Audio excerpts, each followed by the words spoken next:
Yaklaşık M.Ö. 1600-1100 aralığında hüküm süren Miken uygarlığı, Homeros'un İlyadası'nda ölümsüzleştirilen Anakara Yunanistan'ın saldırgan, militarist Bronz Çağı toplumunu temsil ediyor. Girit'teki Minosların barışçıl, sursuz deniz saraylarının aksine Miken şehirleri yüksek, kayalık kalelerin üzerine inşa edilmiş, ağır şekilde tahkim edilmiş kalelerdi.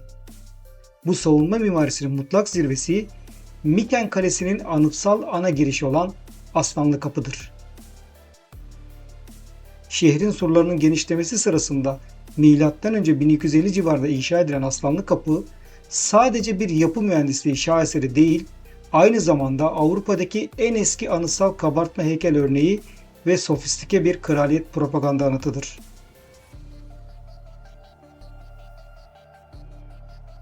Aslında Aslanlı Kapı'nın mühendisliğini anlamak için öncelikle onu çevreleyen devasa surlara bir bakmamız lazım. Mikenler kalelerini kiklop duvarcılığı olarak bilinen bir teknik kullanarak inşa ettiler. Duvarlar bazıları 20 tondan fazla ağırlığa sahip doğal olarak şekillenmiş devasa kireç taşı kayaları kullanılarak inşa edilmişti. Bu kayalar kabaca üst üste yığılmış, aralarındaki boşluklar ise daha küçük kireç taşı parçaları ve kil harcıyla doldurulmuştu. Mimari o kadar inanılmaz derecede büyüktü ki yüzyıllar sonra klasik Yunanlılar kalıntılara baktıklarında insanların bunları inşa edebileceğine inanmayı reddettiler. Agamemnon'un duvarlarının Homeros efsanesindeki tek gözlü devler olan Kikloplar tarafından inşa edilmiş olması gerektiği sonucuna vardılar. Aslanlı Kapı'nın kendisi de büyük bir yapısal sorunla karşı karşıyaydı. İki dikey kapı direğinin üzerine oturan yatay blok dediğimiz lento taşı yaklaşık 20 ton ağırlığında devasa bir kireç taşı parçasından oluşuyordu. Eğer kiklop duvarları doğrudan bu lento taşının üzerine istiflenmiş olsaydı aşağıya doğru olan kuvvet taşı ikiye ayırarak tüm geçidin çökmesine neden olabilirdi. Bu ağırlık krizini çözmek için Mikenli mühendisler rahatlatıcı üçgen olarak bilinen dahice bir yapısal düzenek icat ettiler.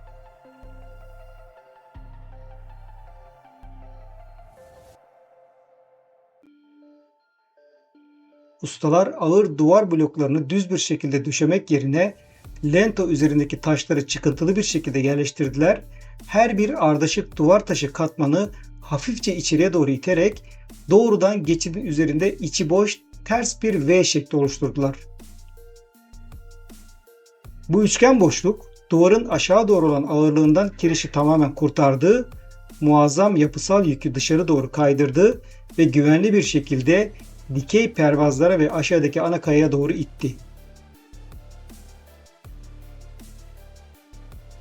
Mikenler üçgen şeklindeki çıkıntının oluşturduğu boşluğu doldurmak için nispeten yumuşak, hafif gri kireç taşından yapılmış üçgen bir levha yerleştirdiler. Bu levhanın üzerine doğrudan oyulmuş olan ünlü aslanlı kabartmayı Miken kraliyet ailesinin güçlü bir sembolü olarak yerleştirdiler. Bu kabartma hem yakın doğudan hem de Minos Girit'inden gelen derin sanatsal etkileri yansıtan son derece sofistike bir hanedan arması kompozisyonuna sahip. Kabartmanın merkezinde iki kurban sunağı üzerine oturan yukarı doğru genişleyen tek bir Minos tarzı sütun bulunuyor. Bu sütun sarayın mimari kalbini temsil ediyor ve devletin ilahi korumasının sembolü olarak hizmet ediyor. Sütunun iki yanında ön pençeleri sunakların üzerinde duran arma sembolü niteliğinde iki güçlü aslan yer alıyor.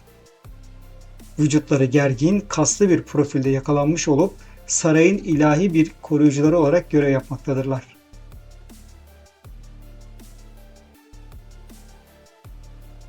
Bugün ziyaretçiler aslanların başlarının olmadığını fark ediyor. Başlar başlangıçta farklı bir malzemeden, olasılıkla bronz veya zırt taşından ayrı olarak oyulmuş ve hala görülebilen delikler kullanılarak gövdelere tutturulmuştu. Bu başlar öne doğru bakıyor, kapıya yaklaşan herkese doğrudan bakarak düşmanları korkutmak ve müttefikleri karşılamak için tasarlanmış. Aslanlı Kapı sadece güzel görünmesi için inşa edilmedi. Uzun süreli bir askeri kuşatmaya dayanacak şekilde tasarlanmış, son derece işlevsel ve acımasız bir savunma silahıydı.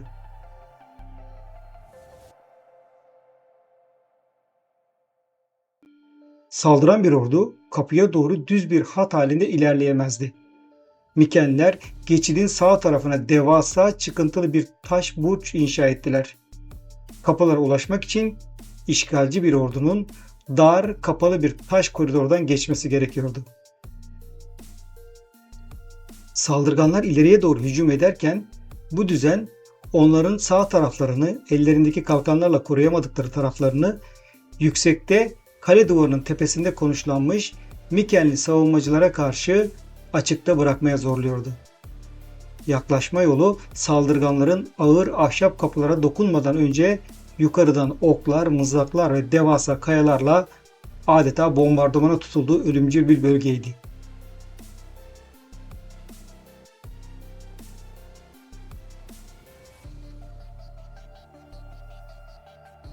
Miken Aslanlı Kapısı, erken bronz çağı mühendisliği ile Avrupa heykel sanatının evrimi arasında parlak bir mimari köprü görevi görüyor.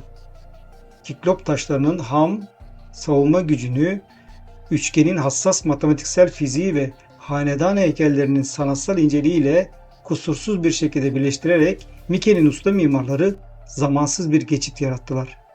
3000 yıldan fazla bir süredir taş bekçileri kalenin kalıntıları üzerine nöbet tutarak mimarinin mutlak bir güç, güvenlik ve imparatorluk gururu takıntısından doğduğu bir döneme kalıcı bir anıt olarak hizmet ediyor.